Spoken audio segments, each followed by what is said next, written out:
नमस्कार दोस्तों।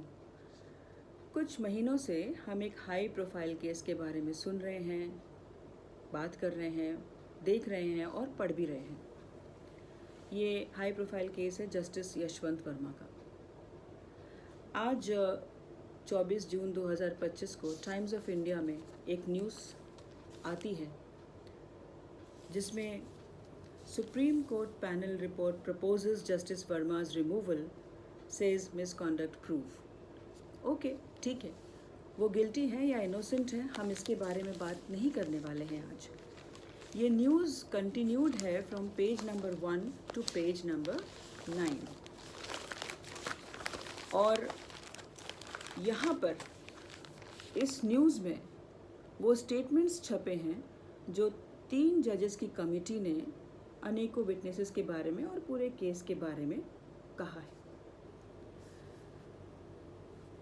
उससे भी हमें ज़्यादा लेना देना नहीं है, लेकिन हमारा कंसर्न है उन स्टेटमेंट्स का जो कमेटी ने जस्टिस वर्मा की बेटी के बारे में बोला है या कहा है। As a teacher, as a psychologist, ये स्टेटमेंट्स बहुत डिस्टर्बिंग है और यही मैं आपके साथ शेयर करना चाहती हूँ। इसके कुछ पैराग्राफ्स में ये बातें हैं, मैं 2 पैराग्राफ आपके सामने पढ़ूंगी और उसके बाद अपनी बात करूँगी। The panel was critical of the testimony of the daughter of Justice Verma, who was home at the time of incident in its report. From the demeanor of the witness, we noticed that she is a confident young woman, having been subjected to hostel life throughout her education apart from being an independent working woman. This belies her statement that she was totally overwhelmed and panicked by the incidents of the fateful night.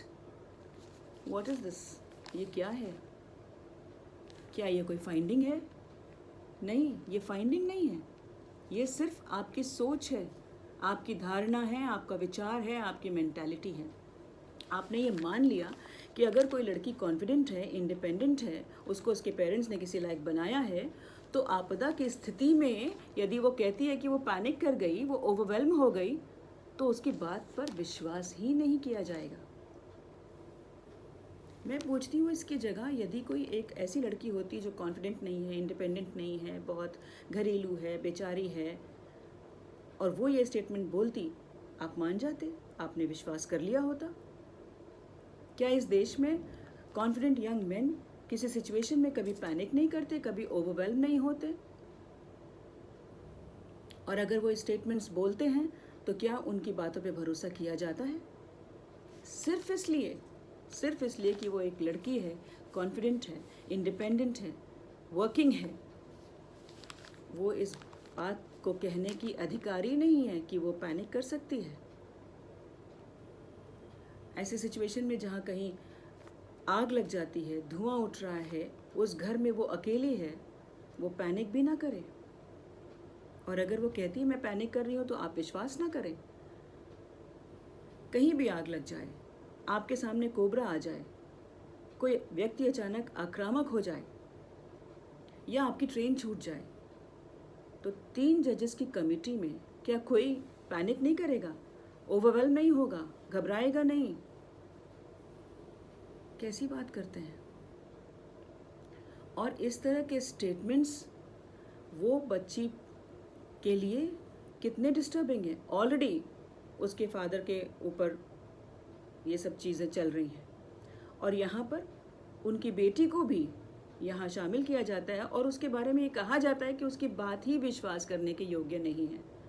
How will you ensure mental well-being of our youngsters who are confident and who are independent? आप तो anxiety को ही dismiss कर दे रहे हैं। ये statement एक बहुत ही इनसेंसिटिव और इररिस्पॉन्सिबल स्टेटमेंट है और मैं पूछना चाहूँगी अपने देश के young confident men as well as women दोनों से कि क्या ये स्टेटमेंट्स हमें एक्सेप्ट करना चाहिए? क्या ऐसे स्टेटमेंट्स हमारे समाज में, हमारे सोसाइटी में हिपोक्रेसी को बढ़ावा नहीं दे रहे? Where are we heading to?